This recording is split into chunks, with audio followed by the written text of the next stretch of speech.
Kapag ang kabataan ay umibig, hahamakin ang lahat makasama lang ang kanyang mahal. Kahit na madalas ay nakakalimutan na nila ang maging responsable sa bawat kilos na kanilang ginagawa. Ikaw, kabarangay, naaalala mo pa ba ang kauna-unahang beses na umibig ka? Minsan lang sa mundo isinilang ang isang ako sa kabilang dako ay nilalang at kabiyak ng puso. Paglipas ng panahon, kasabay ng ikot ng mundo, landas ay nagtagpo. Pag-iibigan ay nabuo. Ligaya at saya, lungkot at pag-iyak, nagpatibay sa love story nating dalawa.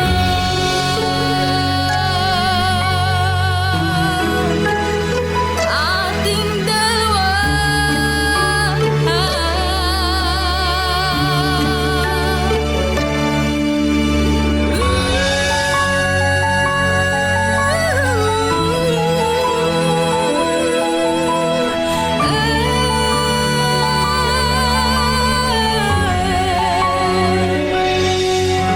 ikaw at ako, tadhana'y pinagtagpo.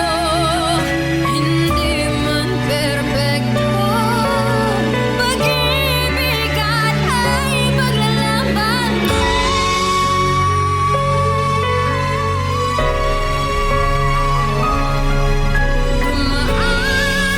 Dumaan ang panahon, kwento ng pag-ibig ay naroon. Alaalang di kumukupas, itutuloy ang bukas, ano man ang mangyari. Sa love story natin ngayon,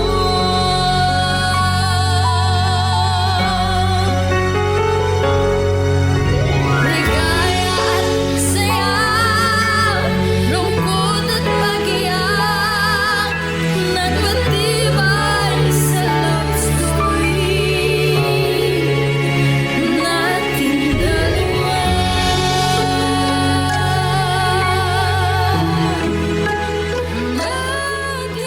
Dear Papa Van, maraming kabataan ang nag-aakala na madali lang ang bumuo ng isang pamilya.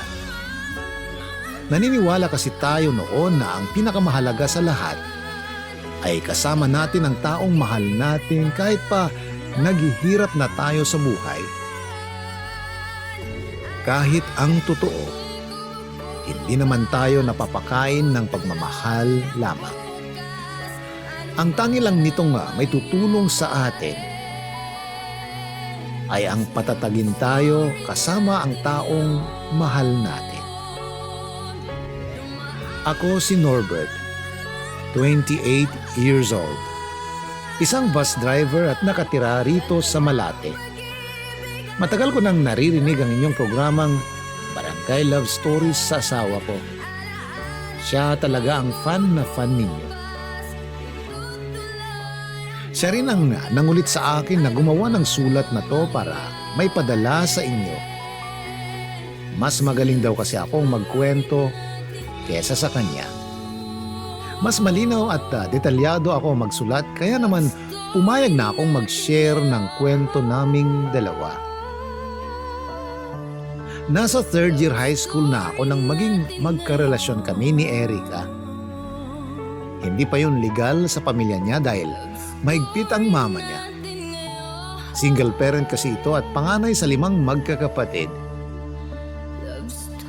Ayos lang naman sa tita ko na magka-girlfriend ako. Basta hindi lang daw kami gagawa ng kalokohan. Nasa malayong probinsya ang mga magulang ko. 7 kaming magkakapatid at lahat kami ay pinaalaga ng mga magulang namin sa iba't ibang kamag-anak. Doon ako nakikitira sa pinsan ni nanay kasama ang mga anak nitong nagtatrabaho na.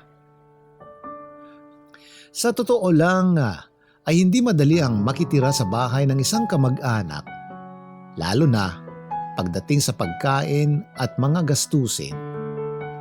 Kaya naman kahit papano ay humahanap ako ng racket para maiabot sa tita ko. Kapag walang pasok sa school ay tumutulong ako sa isang maliit na talyer. O kaya nagbabarker kasama ang ibang kaibigan ko sa mga paradahan ng jeep. Alam ni Erica ang lahat ng tungkol sa buhay ko at wala naman siyang problema doon. Kaya nga mas lalo ko siyang minahal. Bukod kasi sa siya ang first girlfriend ko, palagi niya ring pinaparamdam sa akin na tanggap niya kung ano at sino ako. 3rd year anniversary namin nang ayain ko si Erica sa tinutuluyan ko. Sobrang tuwa ko noon dahil pinaghandaan pa niya talaga ang anniversary namin. Wow! Pansit Canton, tinapay sa itlog, tapos may soft drink pa? Naks naman babe! Bulalas niya. Pero okay lang ba na andito ako ngayon sa bahay niyo? Tapos andito pa tayo mismo sa kwarto mo? Alangang dugtong niya. Oo naman. Girlfriend kita eh. Saka ako lang ang tao ngayon dito kaya huwag kang mag-alala. Kampanteng tugon ko. Eto babe, may regalo pala ako para sa'yo. Batid kong sobra siyang natuwa sa regalo kong kwintas. Medyo nahiya pa nga siya dahil mas magarbo raw ang regalo ko kaysa sa bracelet na bigay niya. Naipaliwanag ko namang hindi niya kailangang pantayan lahat ng efforts na ginagawa ko. Maging yung regalo ko. Dahil sapat na sa akin yung nararamdaman kong mahal niya rin ako. Hanggang sa nauwi na nga sa harutan ang banding namin ni Erica. Ang simpleng kiss sa pisngi ay nauwi na sa hiritang kiss sa lips. Babe, ayoko nga. Hindi pa ako handa sa mga ganyang kiss. Pagtatanggi niya, grabe naman oh. Parang hindi ako mahal. Marami pa akong sentimentong sinabi noon dahil tila talaga hindi niya pinapalagahan ang anniversary namin. Kaya lang habang nagsasalita ako ay agad niya akong sinunggaban ng halik sa labi. Oh, okay na ba? Ayan ha. May first kiss na tayo. Baka naman magtampo ka pa. Nakangiting anya. Pareho kaming walang experience ni Erica pagdating sa pakikipagrelasyon. Kaya nga sa unang taon namin ay pareho kaming nangangapa kung paano maging isang boyfriend at girlfriend. Madalas din kaming nag-aaway noon kasi panay ang selosan namin sa ibang mga taong nakapaligid sa amin. Hindi naman ako chick boy pero medyo lapitin kasi ako ng mga babae. Nagkataon lang din talaga na seryoso ako kay Erica noon. Kaya ang gusto ko ay magkaroon kami ng tahimik at maayos na relasyon. Iniwasan ko talaga ang mga babaeng nagpapakyut sa akin. At ganun din naman si Erica. Dahil maganda talaga siya ay marami akong naging karibal bago niya ako sinagot. Mabuti na lang talaga at matyaga ako sa panliligaw at magaling ding mambola. Doon ko yata siya napasagot sa mga walang katapusan kong banat sa kanya. Noong 3rd anniversary namin ay hindi lang first kiss ang pareho naming naranasan ni Erica. Dahil nag-request ulit ako ng isa pang halik sa kanya. Halik na nauwi sa mainit na eksena sa pagitan naming dalawa. Araw ng celebration ng 3rd anniversary namin. Noon din ang unang beses na may nangyari sa amin. Hanggang sa isang araw nang may iabot sa aking bagay na halos ikagulat ko. Pregnancy test kit na may 2 guhit na pula. Buntis ka? Paano nangyari yon? Singhal ko. Anong ibig mong sabihin na paano nangyari yon?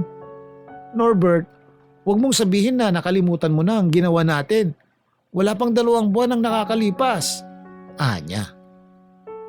Pero hindi nga kasi pwedeng mangyari to.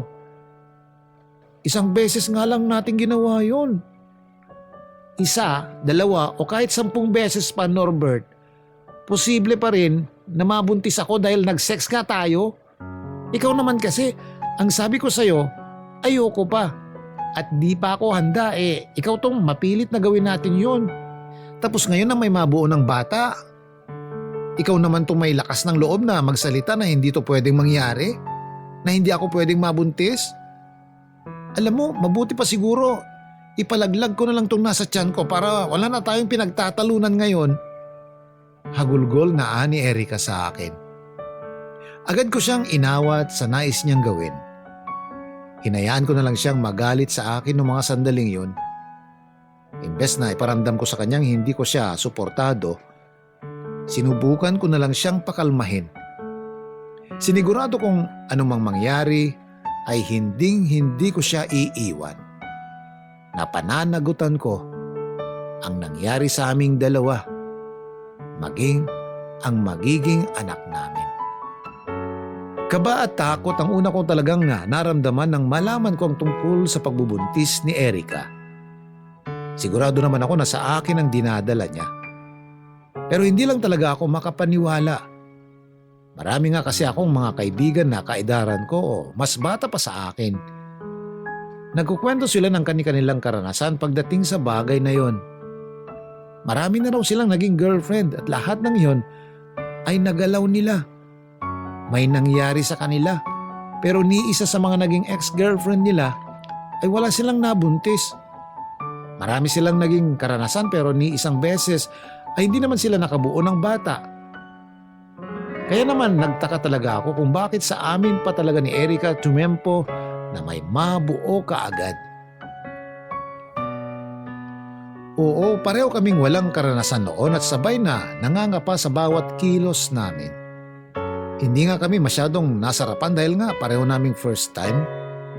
Kaya hindi ko talaga inaasahan na makakabuo na kami ng bata. Dahil ang point ko nga ay 1 beses nga lang namin ginawa. 1 beses lang pero magiging magulang na kaagad kami. Nung linggo na yon ay pinagplanuhan na namin ni Erika kung paano sasabihin sa mama niya ang tungkol sa ipagbubuntis niya. Minsan ko nang nakilala ang mama niya nang subukan kong formal na manligaw sa bahay nila. Pinaalis lang ako nito at sinigaw-sigawan. Sinabi nitong bata pa raw si Erika at hindi raw ito papayag na ligawan ko siya. Marami pang masasakit na salitang nabitiwan ang mama niya noon. Sinabi nito na walang future sa akin si Erika at hindi rin daw ito papayag na ako ang magiging boyfriend niya. Aaminin kong nasaktan ako. Kaya nang sagutin ako ni Erika at nakiusap siyang itago muna namin ang relasyon namin sa mama niya, ay kaagad akong pumayag. Isa rin talaga ang ugali ng mama niya sa mga dahilan kung bakit ako natakot nang nalaman kong buntis ang girlfriend ko. Dahil alam ko na ilang sigaw, mura at panlalait na naman ang matatanggap ko mula sa mama niya. Pero handa kong tanggapin ang lahat ng yun. Handa kong patunayan na kaya kong maging responsableng tatay sa magiging anak namin ng babaeng mahal ko. Oh, bakit nandito ang lalaking yan? Anong meron? Bungad ng mama ni Erika. Magandang hapon po, tita. Bati ko. Hoy, hindi ka namin kamag-anak kaya tigil-tigilan mo ang pagtawag sa akin ng tita. Ano bang kailangan mo? At nandito ka sa pamamahay ko? At ikaw, Erika, Umalis-alis ka nga sa tabi ng lalaking yan at baka mahawaan ka ng kabubuhan niya. Utos pa niya sa nobya ko. Nang sabihin namin ang tungkol sa pagbubuntis ni Erica, ay lalong nanggalaiti yung mama niya. Hindi siya halos makapaniwala sa sinabi namin. Nakarinig kami ng masasakit na salita at pang-aalipusta. At noong sinabi kong handa naman akong panagutan si Erica ay mas lalo lang siyang nagalit. Kasunod nun ay pinagtatapon na niya ang mga damit ni Erica sa labas ng bahay. Ayan, dyan ka. Sumama ka sa walang kwentang lalaking yan. At ito ang tandaan mo, Erica. Mula sa araw na to, itinatakwil na kitang bilang anak ko. Kaya wag na wag ka nang magpakita sa akin kahit kailan. Layas! Lumayas ka na dito. Alis! Sinubukan pa naming magmakaawa ni Erica sa mama niya para hindi siya palayasin. Pero ramdam ko ang sobrang galit ng mama niya dahil sa pinagtapat namin. Ayaw pa rin sanang umalis ni Erica sa bahay nila kaya lang kinaladkad na siya palabas ng gate habang nakasunod naman ako sa kanila. Ibinato na rin nito sa amin ang ilang mga gamit ni Erica bago nito nilock ang gate. Lumabas na mga kapitbahay nila mula sa kanilang bahay noon para makichismis sa gulong nangyayari sa amin. Kaya kinumbinsi ko na si Erica na umalis na lang kami. Pinulot ko ang ilang mga gamit niya bago ko siya inalalayang tumayo. Doon muna kami umuwi sa bahay ng tita ko. Kaya lang pati sila ay nagalit nang malaman na buntis si Erica. Hindi naman sila nagwala kagaya ng mama ni Erica. Pero sinabi ni na tita na hindi kami pwedeng tumira sa bahay nila. Pinayuhan nila ako na iuwi ko na lang si Erica sa bahay ng mga magulang ko sa probinsya. Siyempre, hindi naman ako sumunod dahil alam ko na mas mahirap ang buhay sa lugar ni nanay. Mabuti na lang at natawagan ko noon ang kaibigan ko na si Ellie. Napakiusapan ko siya na makikituloy muna kami ni Erica sa bahay nila. Matagal ko na siyang kaibigan at alam niya ang kwento ng buhay ko at ng relasyon namin ni Erica. Ilang gamit lang din ang dinala ko noon paalis ng bahay. Pumunta na kami ni Erica sa bahay ni Ellie at sakto naman na may bakanteng kwarto raw sila na pwede naming gamitin. Kwarto raw yon ng kuya ni Ellie na may sarili ng pamilya. Tinulungan niya rin ako na makapasok bilang konduktor sa isang bus company sa amin. Ninong kasi niya ang isa sa mga boss doon. Kaya nagawa niya akong ipasok sa trabaho kahit 17 years old pa lang ako. Habang nasa training ako ng pagkukonduktor ko ay nasa bahay lang si Erica at naghihintay sa pag-uwi ko. Maswerte pa rin ako kahit papano dahil nakapasa ako sa naging training ko. Next week daw ay makakapagsimula na ako. Ang ibig sabihin kasi noon ay tataas na ang sweldo ko at hindi na training allowance lang ang matatanggap ko. Agad kong ibinalita kay Erica at ramdam ko namang nasiyahan siya. Kalagitnaan ng pag-uusap namin nang dumating si Ellie. Mabait naman na kaibigan si Ellie. Pero noon ko lang nalaman na magkaiba pala sila ng ugali ng nanay niya. Oh Norbert, nakauwi ka na pala. Nakausap ko si Ninong kanina at sabi daw ng trainer mo, ang bilis mo raw matuto. Bati niya. Magaling talaga yung nag-train sa akin. Tugon ko na saka naman dumating ang nanay ni Ellie. Nako, napakainit talaga ng panahon ngayon. Mapalabas o loob man ng bahay, parang impyerno sa init. Lalo na kung nagsisiksika ng mga sampid dito sa loob ng bahay namin. Hoy, Ellie, halika nga rito at buhatin mo tong mga dala kong gulay. Pasaring na niya. Ikaw, Ellie, ano ba talagang plano mo dyan sa mga kaibigan mo? Ellie, ha? Hanggang kailan mo ba patitirahin ang mga yan dito sa bahay natin? Singhal ng nanay ni Ellie. Nay, nakakaawa naman po sila. Wala na silang ibang matutuluyan. Anong nakakaawa? Ginusto naman nila yan.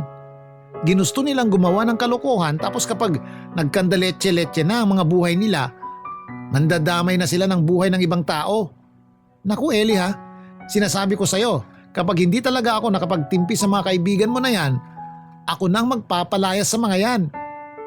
Dinig na dinig ko ang mga litanyang yun ng nanay ni Eli. Mahigit 1 linggo pa lang naman kaming nakikitira kina Eli. Pero grabe na talaga ang pagpaparinig sa amin ng nanay niya sa tuwing magkakaabutan kami sa kusina. Hindi naman namin alam ni Erica na ang kwartong pinapagamit pala sa amin noon ni Eli ay ginagamit ng isang kapatid niya. Ang sabi kasi ni Eli noon ay bakante lang yon at matagal nang walang gumagamit.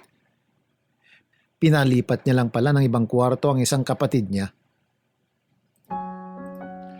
Yun din ang dahilan kung bakit palaging mainit ang ulo sa amin ng nanay niya. Nag-aalala nga ako minsan kay Erica kapag nasa training na ako sa trabaho. Sila lang ang magkasama ng nanay ni Eli sa bahay. Sigurado kasi ako na sa lakas ng boses ng matandang yon, kahit mag-headset pa si Erica maririnig niya ang lahat ng pagpaparinig nito. Kung may sapat lang kaming pera aalis na kaagad kami sa bahay na yon. Ayoko naman kasing ma-stress si Erica habang nagbubuntis siya dahil baka makakasama yon sa magiging anak namin. Pero dahil halos barya na lang ang pera ko noon, wala kaming ibang pagpipilian kundi ang makisama sa nanay ni Eli na masama ang ugali. Nang halos 2 linggo na kaming nakikitira kina Eli kinausap na niya ako. Sinabi niya sa akin na kailangan na raw naming umalis sa bahay nila dahil uuwi raw ang kuya niya. Nalungkot ako at nag-alala noon dahil wala naman akong ibang alam na pwede naming puntahan o tuluyan ni Erica. Mabuti na lang at mabait talaga si Eli at napapalibutan pa rin ako ng iba pang mabubuting tao. Pinahiram muna ako ni Eli ng pera na pwede naming gamitin na pangbayad sa upa ng bahay. At ang isang katrabaho ko naman ay may tinuro sa akin na lugar kung saan may mga murang paupahan. Hindi naman ako nahirapang humanap sa lugar na yon ng bahay na kagad naming nilipatan ni Erica. Kaya lang bukod sa maliit ang nilipatan namin ni Erica noon ay magulo rin ang lugar. Mabaho ang kanal sa labas at palaging may away sa kalsada. Sinubukan ko pang maghanap ng ibang paupahan noon pero masyado nang mahal ang renta. Kaya naman nagkasundo na lang kami ni Erica na doon na muna tumira. Masaya naman ang unang linggo namin sa nilipatan naming bahay. May natira pa kasi sa pera na pinahiram sa akin ni Eli kaya nagawa pa namin kumain ng masarap sa loob ng ilang araw. At dahil yun ang unang pagkakataon na nasolo namin ni Erica ang isang buong bahay, para kaming mga bagong kasal na nag-honeymoon pa lang. Pero siyempre, sa umpisa lang talaga masaya ang lahat. Dahil ng mga sumunod na linggo at buwan, ay hinarap na namin noon ni Erica ang mga totoo at seryosong pagsubok ng buhay. Napadalas ang pag-aaway namin dahil sa mga walang kwentang bagay. Sumbatan ng mga pagod at sisihan sa mga walang kwentang ganap sa bahay. Hindi pala talaga madali ang bumuo ng sariling pamilya sa murang edad. Lalo na at pareho kaming hindi pa handa sa responsibilidad ni Erica. Hindi ko alam kung parte ba ng pagbubuntis niya noon ang pagiging selosa at mainitin ang ulo. Pero minsan talaga hindi ko na napipigilan ang sarili ko na patulan siya. Hindi naman kasi madali ang magtrabaho bilang konduktor ng isang bus. Sipag at katawan talaga ang puhunan. Sobrang payat ko pa naman ng mga panahong yon. Kaya hirap talaga ako na makipagsiksikan kapag halos puno na ng pasahero ang bus namin. Uuwi ako ng bahay namin na gutom at pagod. Tapos sasalubungin pa ako ng pagbubunganga ni Erica. Hindi naman ako dumating sa point na nasaktan ko siya ng pisikal. Pero medyo napagtataasan ko na rin siya ng boses kapag napupuno na ako talaga.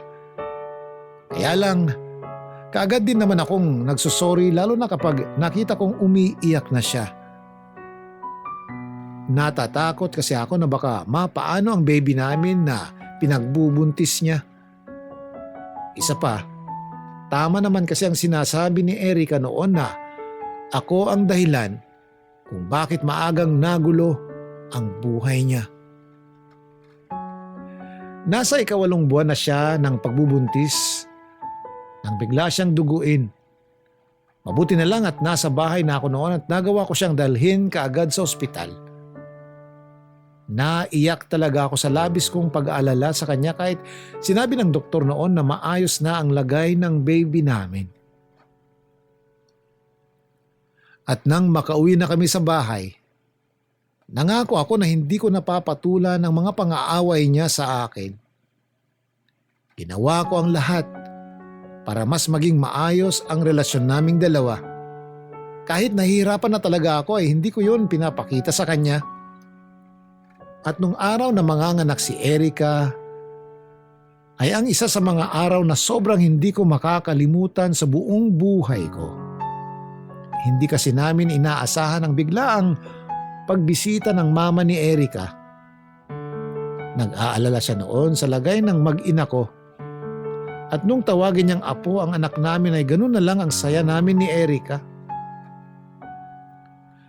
Nang makalabas na ng ospital si Erica, sinabi ng mama niya na doon na kami tumira sa bahay nila. At para makatipid kami ay pumayag na rin ako sa gusto niya. Doon na kami ni Erica tumuloy sa bahay nila at pagkalipas ng 1 taon, bumalik siya sa pag-aaral. Ang gusto talaga ni Erica at ni mama ay ako muna ang magtapos ng pag-aaral. Pero sinabi ko na si Erica na lang. Magtatrabaho na lang ako para mapag-aral siya. Dahil na rin sa tulong ni mama hindi na kami masyadong nahirapan sa buhay may pamilya. Minsan ay nagtatalo pa rin kaming dalawa. Parte na rin siguro yon ng relasyon at pagiging isang magulang. Pero bago naman matapos ang araw ay nagkakasundo rin kami kaagad. Ganun talaga siguro kapag nagsisimula ng mag-mature ang isang mag-partner. Hindi na nila pinapalaki pa ang away at mabilis nang inaayos ang mga gusot sa relasyon. Dahil nang sumunod pang mga taon ay halos wala na rin kaming pinagtatalunan pa ni Erica. Hindi na kami umaabot sa point na nagbabangayan kami na parang mga bata. Nang makapagtapos sa pag-aaral ng kolehiyo si Erica ay nagtrabaho na siya sa isang mall. Ako naman, mula sa pagiging konduktor ay naging isang bus driver na. Mas hindi nakakapagod ang trabaho tapos mas malaki pa ang kinikita ko. Halos 10 taon na rin po kaming nagsasama ni Erica. May 2 na kaming anak at may sarili ng bahay na hinuhulugan. Balak na rin naming magpakasal sa susunod na taon kapag natapos na naming bayaran ang hinuhulugan naming bahay. Ngayon ay mas gusto na namin pareho na mas pinagpaplanuhan ang lahat sa buhay namin. Mas mabagal ang proseso kapag may plano, pero mas sigurado at mas maayos naman ang kinalabasan nito. Siguro natutunan namin yon sa mga pabigla-bigla naming desisyon noong kabataan namin. At ayaw na sana naming maulit yung dati na pareho kaming nahihirapan. Dahil pareho rin kaming mga isip bata noon. Salamat sa pagbabasa nitong sulat ko. Sana ay nailahad ko ng maayos ang naging kwento ng buhay namin ni Erica. At sana rin ay nakapag-iwan ng aral ang kwento namin lalo na sa mga kabataan na nakikinig ngayon. na hindi talaga madali ang bumuo ng isang pamilya lalo na kung hindi pa tayo handa. May mga bagay na masarap lang sa umpisa pero puro hirap na ang ipapalasap sa atin sa oras na mawala na ang sarap. Kaya kailangan nating tandaan na pwedeng hindi lang tayo ang mahirapan dahil sa mga bagay na ginagawa natin sa ating buhay, kundi pati na rin ang mga taong nakapaligid sa atin. Hanggang dito na lang ang sulat ko, kabarangay. More power and God bless po sa inyong programa na Barangay Love Stories. Ang inyong forever kapuso at kabarangay, Norbert. Minsan lang sa mundo, isinilang